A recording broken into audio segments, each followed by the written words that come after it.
Ladies and gentlemen, please welcome Dr. Jill Biden and the Vice President of the United States, Joe Biden.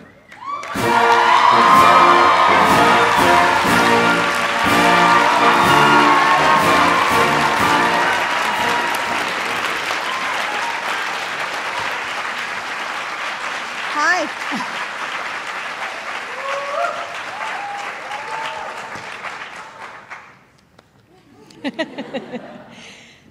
20 years ago, after 4 of my friends were diagnosed with breast cancer at the same time, I felt overwhelmed.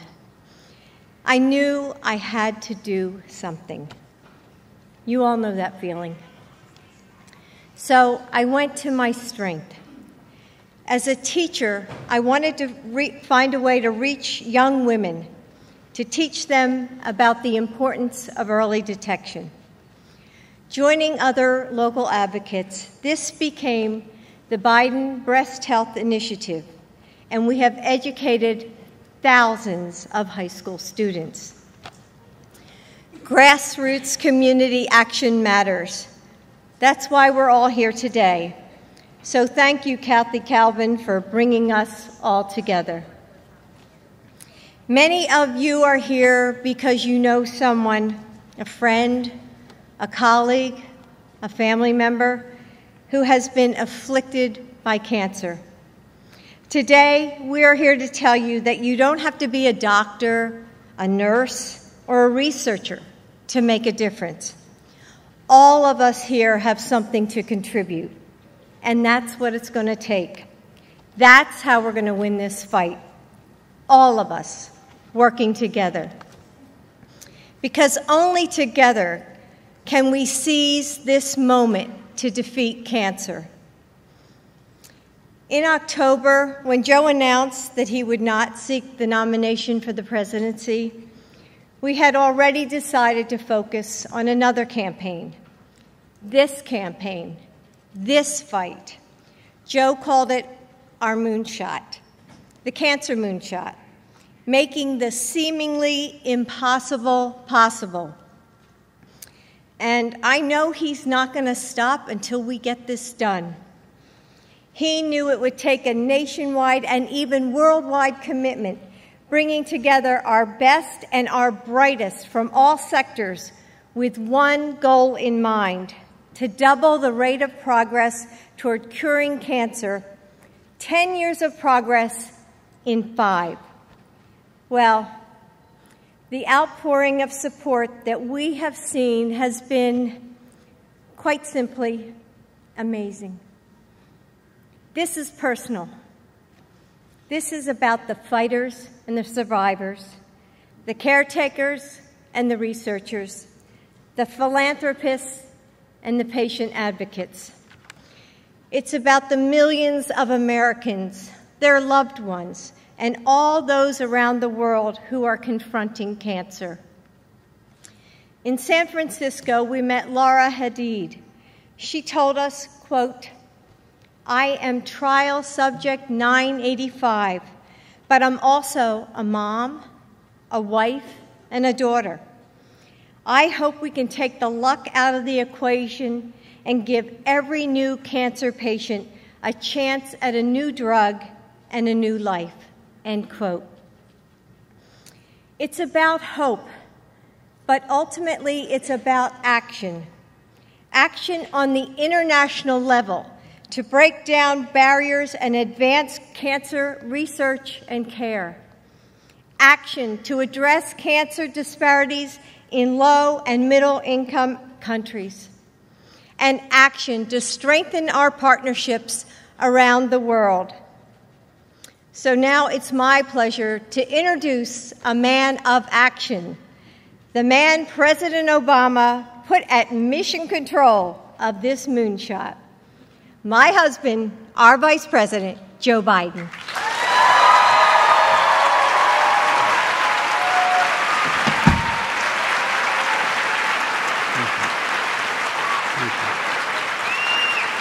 Thank you all very much. You're very gracious. Thank you very, very much. Thank you very, very much. Thank you. Thank you. You must have been sitting a long time. My name is Joe Biden. I'm Jill Biden's husband. And I am pretty good. And I'm delighted to be here with all of you. And I mean that sincerely. I'd like to start with a reference that has nothing to do with cancer. As the President said earlier today, there's an active investigation going on into the explosions that occurred here in New York and in New Jersey and other devices that have been found in New Jersey. The police have a suspect in custody, and the investigation is now moving very rapidly. And as the President said, we're committing all of our federal resources, and the governors and mayors of New York and New Jersey and in Minnesota that are needed to track down every single lead to bring the perpetrators to justice and keep the American people safe.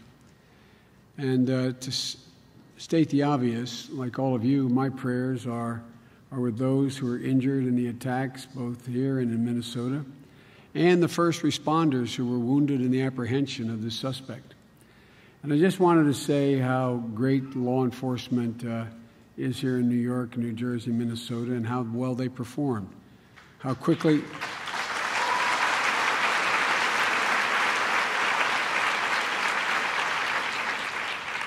they reacted, and how their professionalism saved lives. You know, these are brave women and men. They're our country's finest, and they're always, you've heard the phrase used so much over the last decade, they're always running toward danger, always watching our backs. Folks, terror is all about getting us to change the way we live our lives, to close up rather than remain open. Terror is about changing our behavior. But we're America. We never bow. We never, ever break. We are unyielding. We own the finish line. It is simple as that. They cannot change our behavior.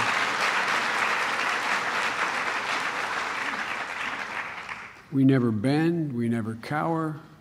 We never yield. And we endure. And the responders always end up overcoming. So although it's a tragedy, I'm convinced that we will, over time, end this scourge and bring these folks to justice. Folks, the UN Foundation, President Kathy Galvin, your CEO, Pete, the 92nd Y Executive Director, Henry Timms. It's great to be with all of you and who understand that while many issues bring us here today, we believe that there is no time in history that there's been more power within our control, at our disposal, to do more good for more people than has ever occurred in all of history. I'm always referred to as the White House optimist. And I am, like I'm the new guy. You can tell I'm the new guy. But really and truly, I got elected when I was 29 years old to the United States Senate. I had to wait a month to become eligible to be sworn in. I was so young. And everybody referred to me then as a young idealist. Well, I give you my word. I'm more optimistic today than I've ever been in my entire career. You know, we have an obligation. We have an obligation to help, not later, not tomorrow, now, not in the future. And while we're on the cusp of just incredible scientific breakthroughs that can fundamentally change the way we deal with some of the threats we face as a nation and a world. We're on the cusp of unprecedented scientific and technological change, And we can't forget that as we talk about medical cures, we can't forget that these are real lives we're talking about at the heart of all that we do. There's always a child, a husband, a wife, a loved one who's in pain somewhere, trying like hell to summon the courage, sustained by hope that help will be there for them, and everyone else who stands by them. And a lot of you have been through a lot of personal crises yourself, if statistics bear out in this audience, as I suspect they do. Some of you have been victims of cancer. Some of you have lost people you love and adore to that god-awful disease. And some of you are battling, you and your families, with it right now. And when you think about the promise that exists, measured against the need, time matters. When I announced I wasn't running, and I said it was almost off, I mean, it wasn't part of the short notes I had. I said if I have one regret, because the president asked me on the way out to the Rose Garden, do I have any regrets? I said I have one, that I would have liked to have been the president to preside over the demise of cancer as we know it, because I am so certain, I'm so certain that we're on the cusp of gigantic changes. You all know, if any of you are parents and you know how your parents feel about you, whenever your child or someone you adore is in trouble, whatever the issue is, you try to learn all you can possibly learn about the trouble they're facing in order to help. There's nothing more helpless as a parent than looking at your child, no matter what their age, and knowing there's not much you can do to help. So when our Beau was diagnosed with stage 4 glioblastoma, he was Attorney General of the state of Delaware, a wonderful man, a highly decorated veteran of the Iraqi war. He knew what he was facing. He knew it was basically a death sentence. But we tried to find out everything we could, not just about his disease, about what was happening. And the fact of the matter is that we found out that things are fundamentally different today. And what I'd like to talk with you about is my hope that by 2030, we'll live in a world where cancer is ended as we know it. And that's not some pipe dream. I mean, it's within our capacity. The United States, nearly 50 years ago with President Nixon, declared a war on cancer. But he had no army. He had no weapons. There was no clear strategy in how to win that war. There was an aspiration. But as I said, when our son was diagnosed, I went out and tried to learn everything I could. And I realized that we were at a point in the fight against cancer, which I refer to as an inflection point. We learned that after decades of funding research and training scientists and doctors and treating millions of patients, investing in new technology, we finally had an army. We finally have the weapons. We finally have the technology. And 5 years ago, for example, oncologists weren't routinely working with immunologists. Immunology was a field out there that was sort of a foreign undertaking. 5 years ago, virtually no one took it seriously, even though the first breakthrough in immunology occurred at the turn of the 20th century. Immunologists are working with virologists, geneticists, chemical engineers, biological engineers, mechanical engineers, a group of disciplines that you would never think, at least if you're not schooled in this area, that are all needed to deal with this fight against cancer. And today, coalitions of cancer organizations are aggregating patients' genomic data, medical records, family histories, lifestyles, because we now have what we didn't have 5 years ago. We have supercomputing capability that is astounding. We can now do 1 billion calculations per second. And before, not long after we leave office, the Department of Energy will be able to do 1 billion calculations per second. If we can aggregate enough data on all the cancer patients in the world and put it in one place, the ability to, in fact, use this computing capability to find patterns and understand why one therapy works on one person with the same cancer and it doesn't work on the other. We can do, in a matter of seconds, if we can aggregate enough data, what it'll take the most brilliant minds a decade to do, literally. So we have the technology that gives us this capacity to make large amounts of data more readable and accessible to researchers and to the public, and we have to move with dispatch. The one thing I've tried to do since the President gave me this responsibility and authority is the urgency of now. Now. We can sequence cancer genes in a matter of hours now. It used to take the better part of a year. We've recently come to an understanding that we have the capacity to analyze protogenomics, which is of those specific genes, putting us closer than ever before to understanding what causes cancer in the first place and how to attack particular cancers. We've made advances in new therapies like immunology, as I referenced before, that can target cancers by boosting your immune system and not weakening it as traditional chemotherapy and radiation do. It used to be, by the way, for the last 75 years, there was one set pattern to deal with cancer. Locate it, excise it, as much radiation you could do to kill what may be remnants of it, and chemotherapy. Well, guess what? We found out that kills a lot of your immune system. It kills good parts of your system, too. It may get the cancer, but leave you in serious, debilitated condition. And so we've made progress in prevention with campaigns to end smoking, but quite frankly, not nearly enough. We have a greater understanding of the environmental causes of cancer and in calling for cleaner air and clean water, but much more to do, and your generation is the one that's going to do that for us, God willing.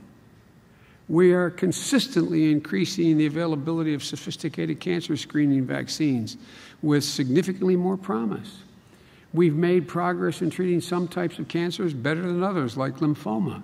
And as a result, cancer-related deaths from lymphoma are down 23% over the last 20 years.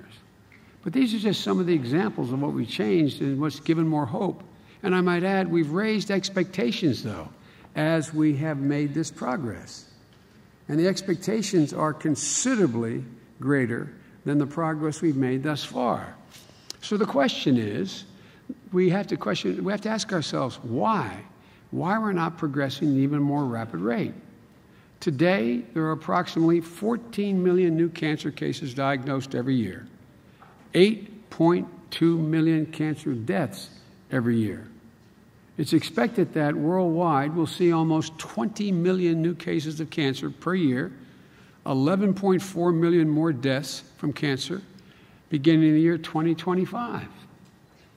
Look, when President Obama asked me to lead this new effort to inject a greater sense of urgency into this fight, for the last 9 months, I've traveled all over the world, extensively visiting leading cancer centers here and around the world, meeting with multiple Nobel laureates and all the great leaders in each of the fields I mentioned.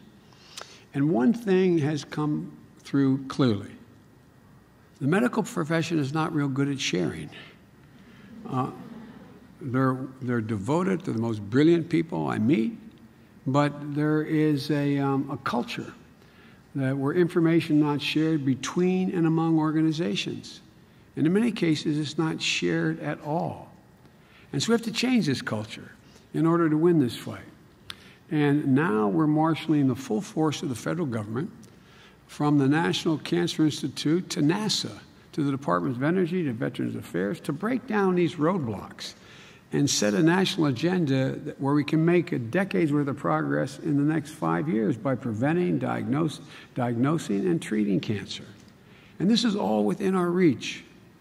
We've created a new blue ribbon panel at our National Cancer Institute. I asked that to be set up. We have another several dozen of the world's leading experts in all these disciplines.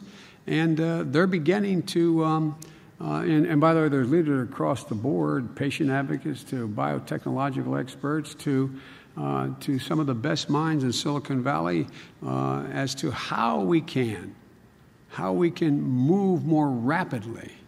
Their job is to make recommendations on the priorities that can focus on the efforts near term. I'm not looking I'm not looking for the moonshot about 10, 12 years from now. The moonshot is laid out and will continue to lay out dozens of new actions, from modernizing our research to changing incentives in our funding of the funding research. For example, if you're a brilliant young researcher and you're associated with one of the great labs, you're not going to get a grant. The lab will get a grant because you don't get it. It's just a tradition. So we have to change the way we allocate research dollars. We've got to change the way in which we have to report. For example, if you apply to NASA for a grant to study the rings of Saturn and you get $20 million, the moment you finish your research, it has to be published for the whole world to see. I give you the same grant out of the National Institute of Health or out of the National Cancer Institute. You don't have to publish anything for a year. And even then, whoever helped you in the publishing, you're the named person. There's no collaboration. It doesn't have two names on the list. It's only your name. And then it goes into a publication that costs some of them $50,000, $60,000, $70,000 a year to subscribe to. It's crazy. It's crazy. So our funding system, the way we forge partnerships among government and cancer research hospitals, drug companies, philanthropies, it all has to morph into a more progressive way and a greater sense of urgency to deal with what we're dealing with. All of this, though, is the objective of more timely and fulsome data sharing in order to accelerate all these therapies. We're going to insist, for example, upon mechanisms that will generate enough cancer data to take advantage of the new supercomputing capability we have to find new patterns and causes and of avenues of treatment of cancer. Any of you who have had cancer, or anyone in your family, you want to go get your genomic record. You want to get your tumor biopsy. They act like it's their information. You own it. You own it, but they don't let you know you own it. And so one of the things that I keep threatening to do is asking the networks to put me on for 15 minutes, literally, not figuratively, and say to everyone who has had cancer and has a record and a treatment pattern to direct their records be sent to one specific location so we can aggregate all this data. There's 5 really brilliant groups of organizations and scientists that are all trying to aggregate data. I got them all together in one room, and I asked them what they're doing. They said, and they each explained, I said, you're all doing the same thing. Why aren't you doing it together? If you have 10 bits of data, you can learn a hell of a lot more with 100 bits of data. If you have 100 bits, you can learn a lot more with 1,000 bits of data. So we're making sure this data is also readable.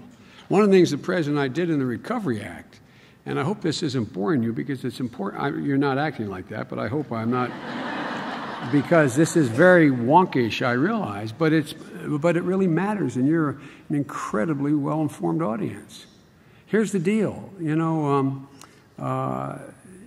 Right now, if you get a grant from NIH to do a study on a particular aspect of cancer, you're supposed to eventually publish those results and make them available to NIH. But the vast majority of the hospitals, they don't do that. So I know I'm a bad guy, but I put in place, and it's going to go in within the next 6 months, for every day you don't deliver that, it's a $10,000 a day fine. And if you're recalcitrant, we take away your designation as a National Cancer Institute.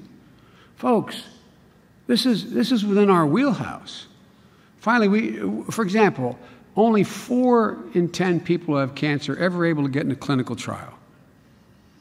And sometimes the clinical trial is their only hope, their only prospect. 4 in 10. Not because of anything that's designed, but because most don't live near the great cancer hospitals who do most of the trials. Most of the population lives in areas that don't have access to those great cancer research centers. So we decided to change it. There's a lot of folks in rural parts of the country, in the West and in the South, that, in fact, for example, have been diagnosed with a particular cancer, and they want to get in a trial. There's no place they can go. If you want to get your credit record, you can press a button, and the credit companies are able to find out every single solitary bill you owe. You don't tell them. They have access. Why in God's name is there not access to know what every single cancer trial in the nation that's going on right now? And in plain English, not as opposed to Spanish, but simple as opposed to complicated. Why is there not the ability to go on and say, I have breast cancer of the following type? Where can I go? Where can my local oncologist go to see if they can get me into a trial? We just announced new steps to improve the clinical trial system, help cancer patients and doctors find these trials, designating more efficient clinical trials that represent more of the population, and holding clinical research accountable whether or not the universities or drug companies, and if they don't fully report the findings, punish them, and report their failures as well as their successes, because you learn from failure as well. But there's an overwhelming reluctance to report a failure. And if it's a real breakthrough, there's a reluctance to support the success, because there may be some proprietary interest in that. But this is just one step in the response to overall the cancer moonshot that has been so overwhelmingly embraced, generating hundreds of millions of new dollars from world-class cancer institutions to philanthropists to, I just met earlier with the leaders of Japan as well as Korea, South Korea, and I'm meeting with representatives and organizations from Canada, China, Switzerland. There's 10 countries. We're at the UN conference. We're about to sign memorandums of understanding, of cooperation, so we can aggregate data. The world is beginning to rally around this effort. And virtually without exception, every head of state I meet with eventually asks me how they can work on a moonshot effort. I travel a lot for the president because everybody knows when I speak for him, and there doesn't have to be any translation. I'm not being facetious. I'm vice president, not president, but he and we have faith in each other, and so when I get sent, and I've been sent 1,300,000 miles so far, when I get sent and I say something to a world leader, they know that's the deal. Not just because I have 40 years of experience, because I speak for the president. And without a doubt, whether I'm meeting with MBZ in Abu Dhabi about ISIS, or I'm meeting with the nuclear summit with 50 heads of state and the president in the White House, without exception, I get asked, can we get engaged? Can we be involved in this moonshot? You know, I spoke there's a conference in regenerative medicine at the Vatican, and where Pope Francis asked me to deliver a keynote address to the world's leading researchers. And it was there that I outlined 5 pillars for the international commitment to change the culture of our global fight against cancer. And the first one was to increase global focus on cancer prevention and treatment access and affordability for everyone in the world, not just for the wealthy countries. 2, to raise the international response to cancer with the same urgency that we bring to infectious disease and the threats of infectious disease. 3, increase the research and patient data sharing among researchers, institutions, foundations, and other nations. And 4, to support an international standardization of data and biorepositories so records can be easily shared and compared with data from medical centers all around the world. Francis Collins, who heads up the NIH, he was a leader in the Human Genome Project. There is an alphabet, there is a language, there is a common way. Everybody refers to the human genome in the exact same way. It's interoperable. We do not do that in cancer. Electronic medical records are not really transferable in many cases. One will say he had a broken leg, the other say a broken femur. The computer does not pick that up. It matters. It matters a lot. So standardizing a vocabulary can rapidly change the universal effort to deal with cancer. And 5th, we should increase worldwide investment in cancer research. We're doing that today in the United States Congress. Maybe the only, I know I'm always referred to as the guy who, whenever there's a problem in the Congress, they send Joe. I'm the guy that goes, if you notice. Well, that's because I have great respect for. I thought the institution I worked in was one of the great institutions in the world, the United States Senate. And as that old joke goes, I have an awful lot of my colleagues in the Republican Party are still friends. The problem is, in both parties, it's the tail wagging the dog these days. The minority in each of these institutions seems to have sway and is causing people not to exercise what they know is their better judgment for fear that someone's going to come in with a $10 million contribution and drop it in the middle of their campaign and cause them to lose. That's why we have to do public financing, by the way. That's another thing. But look, I am.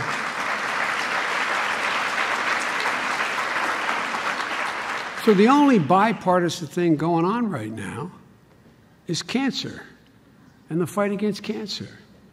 Some of the best minds in the Senate and the House are Republicans working with Democrats. We're going to increase funding dramatically for cancer and other research in terms of the initiative on the brain as well as precision medicine. But today, I'm proud to announce 3 major steps that go to the heart of the pillars I mentioned. First, in announcing 10 new memorandum of understanding and commitments with 9 nations that will support greater international cancer research and care. For example, 7 of those agreements focus on engaging the fields of protogenomics with institutions in Canada, China, Germany, Switzerland, Taiwan, Japan, and South Korea. This morning, I met with the health ministers of the top cancer officials from Japan and South Korea. We talked about issues like the need to standardize data. We focused on protogenomics, and which studies proteins and genes to understand what causes cancer in the first place, how to get that cancer with the most effective treatment, how to keep the cancer from returning. Look, here's why that matters. So just to explain, most people don't know about the protogenomics and proteins in cancers. Here's the way it works. You know, knowing the 20 people on a basketball roster gives you a clue about the team you may be up against on a particular day. But your strategy for winning becomes much, much clearer when you understand who the starting 5 are. In our fight against cancer, the genes are the roster. All the players are available, but the proteins are the starting lineup, the players who actually make it onto the court. So before, science focused mostly on genes of the cancer, getting only part of the picture. And with just modern research in the last half a dozen years, now researchers are turning to understanding both the genes and the proteins to better understand how the cancer started and how to treat it. So the MOUs we're announcing today will give us tens of thousands of more rosters and starting lineups to pore over so we can understand better what caused the cancer in the first place and why in only 35% of the times the protein matters or doesn't matter. And it builds off an agreement I made in Australia earlier this summer with our nation's committee to share genomic and protein data on 60,000 patients. And it follows up on a call I made in the Vatican for each nation to contribute that kind of data on 100,000 patients in their countries over the next several years. This aggregating data. And we see this kind of engagement from other nations as well. We're signing MOUs with Serbia, Sweden, Japan, opening the dialogue about what the best strategies for prevention and screening and providing cancer care, in addition to collaborating on research. And just a few days ago, our Department of Energy, led by Ernie Moniz, began collaborating with Norway to share information on 1.7 million cervical screening results over 25 years. We'll use our sequencing capabilities to seek out patterns of how cervical cancer was diagnosed and how it was treated. The second thing is that I'm announcing the creation of regional hubs to help reduce disparities in cancer research around the world and attack cancers the way we do other infectious diseases.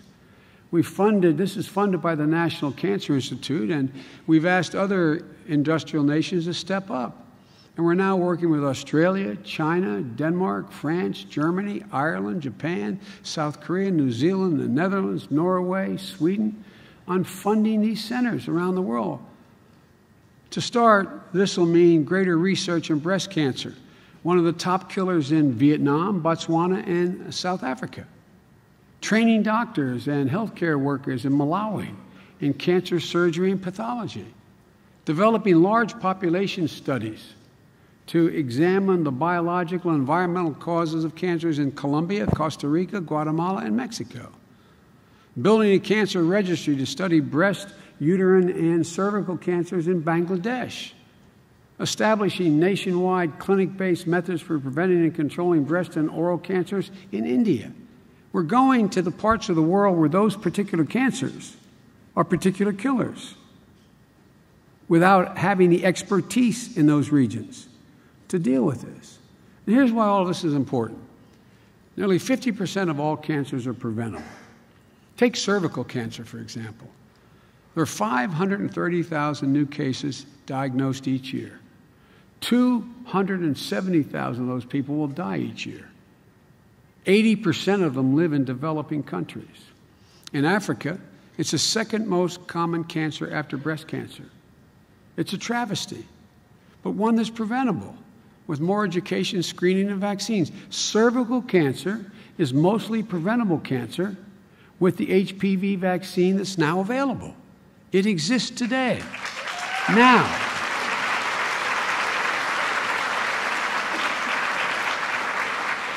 but because when it was first discussed, it was talked about in terms of a sexually transmitted disease.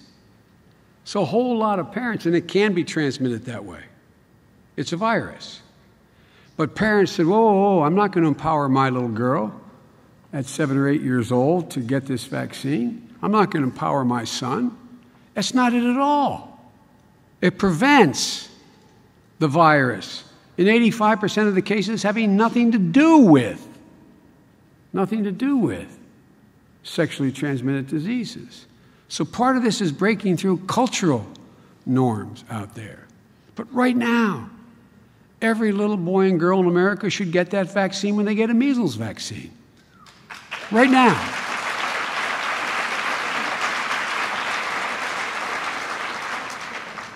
And for all of you technology minds out there, we need greater development of mobile diagnostics and screening, like wearable technology, smart watches, and other portable monitors to track patients' health no matter where they live. We can do a lot of that right now. And today I'm announcing Secretary John Kerry will strengthen the U.S. bilateral science and technology engagements to support Cancer Moonshot and those international guideposts. We use these kinds of agreements with 70 nations to harness the best science to address the world's toughest problems. Climate change, food security. We should include in that cancer research. Today, the fight against cancer is now going to be part of those agreements. And let me close where I began. Imagine, just imagine what the world can look like in 2030 if we're smart and we work like hell. The world where my grandchildren's children will show up for preschool and they're physical, and not only get inoculated for measles, but multiple forms of cancer. Inoculated, preventing them from acquiring those cancers. A world where we can turn the most vicious cancers into chronic conditions. Right now, one of the dangers that people look for, and they go in and want to do a cancer genome screening, they've got to go in and take out whatever the cancer is, in some places in difficult places to measure and can do damage. Now they're developing blood biopsies. Just take a blood test. And there's markers as to the type of cancer you have or whether you're inclined to get cancer. The marker itself can be used to be analyzed to determine the protogenomics in the future, as well as the cancer gene sequencing. There's gigantic opportunities. A world where we end cancer as we know it. The goal of the Moonshot is to propel us forward to that future day, but not wait, to do it now. It's the urgency of now. Every time I have these discussions with, and I've met now with over 9,000 cancer researchers. I've visited, I think, 10 or 11 of the major cancer research centers in America and around the world, another half a dozen. And every time I talk about this urgency, I found out the only way I can get through to these great docs and nurses is I ask them, I said, how many times have you been asked the following question, Doc? Doctor, give me just 2 more months so I can walk her down the aisle. Just 2 months, Doc. Give me another month. Give me another month so I can see him graduate. Doc, give me 6 more months. I can get my financial house in order. When I die, my wife will not be left destitute. 1 more moment. 1 day, 1 month, 1 year. This isn't about someday. I know I'm viewed as a tough taskmaster with bureaucracies. They're brilliant people. One leading person came to see me in the administration and said, we'll have a head of this particular department by January. I said, if you don't have the head in 6 weeks, go. No, there's no reason I have to wait till January. Today, there is so much we can do. And there's an overwhelming urgency. And as Jill said, the cancer moonshot is all of us. It's about never giving up.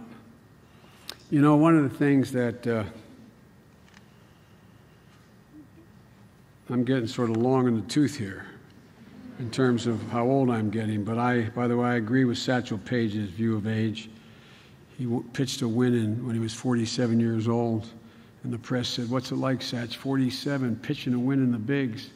He said, boys, that's not how I look at it. I ask myself, how old would I be if I didn't know how old I am? I'm 42 years old. But here's the deal.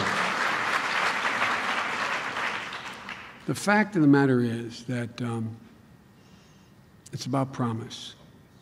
From the brilliant scientists who spend nights, weekends, round the clock looking for the next breakthrough, to the patients who are being treated for their cancer, hoping they can return to their lives and their families, to the parents, and we've met with over 50 so far, who are starting foundations and companies to develop cures for the cancers their children have acquired, to nations, tech entrepreneurs, even a little girl in her lemonade stand, all doing what they can do to defeat cancer. Cancer is not a national problem, it's an international problem. It's a human problem. Every day, thousands are dying, and millions are desperately looking for hope. We can't change it overnight, but we can reduce the numbers every single day. As I said, they're looking for just a little more time, another day, another month, another year. And so, folks, we have within the power within our hands to do so much good and to give more hope and to give more time. It won't be easy, but I'm absolutely confident we can do it. The one thing that I notice has changed a little bit in the last 12 or 14 years is that there used to be the notion in America that, and I mean this sincerely, that we could do anything. Anything we set our mind to do, we could do. One of the reasons this Cancer Moonshot is so important beyond cancer is to demonstrate, once again, we can do anything. Your generation is going to see more progress in every field over the next 10 to 15 years than happened in the last 50 years. Before you die, you're going to be traveling 22,000 miles an hour subsonically. Not a joke. We're not only going to see cures for cancer, you're going to see fundamental changes in the quality of life and the way we live. And how many more people around the world are brought into the deal. So, at its root, this is all about hope, all about confidence. But we have the tools. It's within our hands. There's no reason we can't do it. Thank you all for listening, and may God bless our troops. Thank you. Thanks.